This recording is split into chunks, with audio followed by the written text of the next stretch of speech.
Mapasa bagong bahay, mapasa luma, nandito pa rin ang mga deer.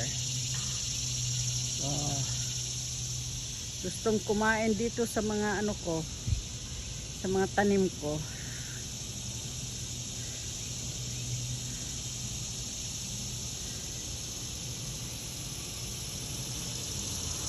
Pamilya-pamilya pa naman to.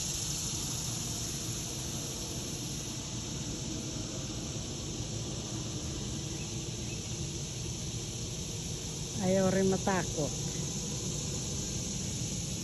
Binato ko na nga to eh. Diba guys? Ito yung mga alaga ko. Makulit kasi yung mga tanim ko ang inuubos.